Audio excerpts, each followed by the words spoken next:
শাসন ব্যবস্থার কাঠামোকে সুবিন্যস্ত করার জন্য সংবিধান সংস্কার কমিশনের পক্ষ থেকে জাতীয় সংবিধান কাউন্সিল গঠন করার প্রস্তাব দেওয়া হয়েছে, এনসিসি যেটাকে বলা হয়। সেখানে রাষ্ট্রের প্রধান তিনটি অঙ্গের প্রতিনিধিরা থাকবে, অর্থাৎ প্রধানমন্ত্রী, রাষ্ট্রপতি, প্রধান বিচারপতি, এরা থাকবে। উচ্চকক্ষ এবং নিম্নকক্ষের স্পিকার এবং উচ্চকক্ষ এবং নিম্নকক্ষের বিরোধী দল সমর্থিত ডেপুটি স্পিকার সহ আরো বেশ কিছু পর্যায়ের লোক এখানে উপস্থিত থাকবে। 18 জুন জাতীয় সংসদ ভবনের এলডি হলে জাতীয় ঐক্যমত্য কমিশনের দ্বিতীয় পর্যায়ে দ্বিতীয় দিনের বৈঠক অনুষ্ঠিত হয়। যেই বৈঠক শেষে নাহিদ ইসলাম গণমাধ্যমের সাথে কথা বলেছেন, যেখানে তিনি এনসিসি গঠনের পক্ষে মত দেওয়ার কথা জানিয়েছেন এবং তাদের শর্তের কথা উল্লেখ করেছেন। আমি নাহিদ ইসলামের মন্তব্যটা একটু পড়ছি, তারপরে বাকি আলোচনায় আসব।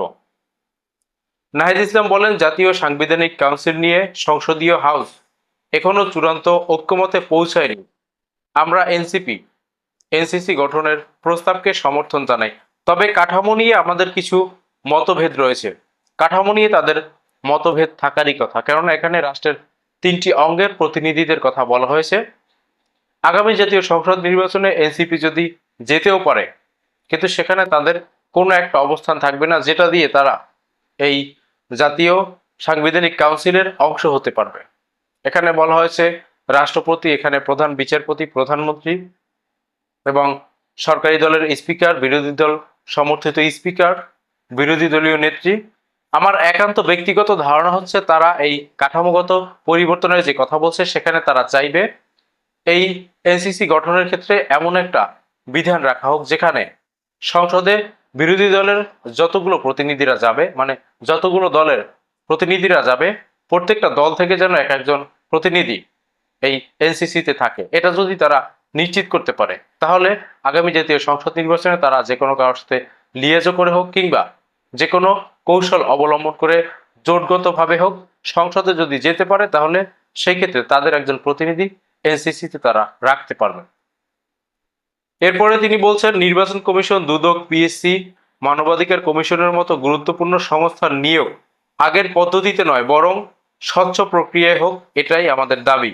আর সেনাবাহিনী, নৌবাহিনী ও বিমান বাহিনীর প্রধান এবং প্রধান বিচারপতির নিয়োগ এনসিসির আওতার বাইরে রাখার পক্ষপাতী আমরা। এখানে এই যে প্রথম অংশটা বলেছেন, নির্বাচন কমিশন, দুদক, পিএসসি, মানবাধিকার কমিশনের মতো গুরুত্বপূর্ণ সংস্থার নিয়োগ আগের পদ্ধতিতে নয়, সেটার সাথে আমি সহমত। কিন্তু এই যে সেনাবাহিনী, নৌ ও বিমান বাহিনীর প্রধান এবং প্রধান বিচারপতির নিয়োগ এনসিসির আওতার বাইরে রাখার পক্ষপাতী তারা।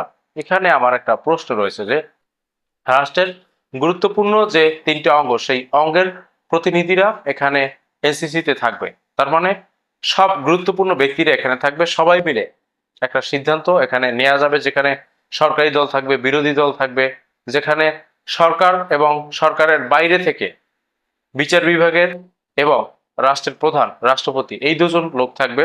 সবাই মিলে এই সমস্ত বিষয়ে সিদ্ধান্ত নিতে পারবে। সেখানে তারা এনসিসির বাইরে এই যে সেনাপ্রধান, নৌপ্রধান, বিমান বাহিনীর প্রধান এবং বিচারপতি নিয়োগের কথা কেন বলছে সেটা আমার বোধগম্য নয়। কিন্তু আমার যেটা মনে হচ্ছে যে তারা একটা রাজনৈতিক দল হিসেবে তারা কিছু না কিছু জায়গায় তাদের পক্ষে গেলেও একটু বিরোধিতা করতে হবে। তাহলে একটা ব্র্যান্ডিং এর ব্যাপার আছে না, রাজনৈতিক দল বিএনপি বিভিন্ন জায়গায় দ্বিমত পোষণ করছে, জামাত বিভিন্ন জায়গায় দ্বিমত পোষণ করছে, তাদেরকে তো একটু দ্বিমত পোষণ করতে হয় অথবা ভিন্ন মত উপস্থাপন করতে হয়, একটা কৌশলগত পরামর্শ তাদেরকে দিতে হয়।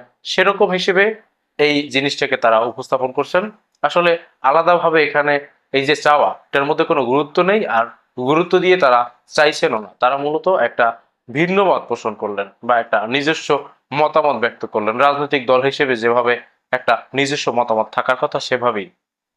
এই বিষয়টা নিয়ে এতগুলো আলোচনা করলাম কারণ আমি যে পত্রিকা থেকে এই বিষয়টা নিয়ে আলোচনা করেছি, সেই পত্রিকার শিরোনামে এই যে এনসিপির সিদ্ধান্ত, সেটাকে নতুন বিতর্ক হিসেবে উল্লেখ করেছে। আমার কাছে এটাকে কোনো বিতর্ক মনে হয়নি।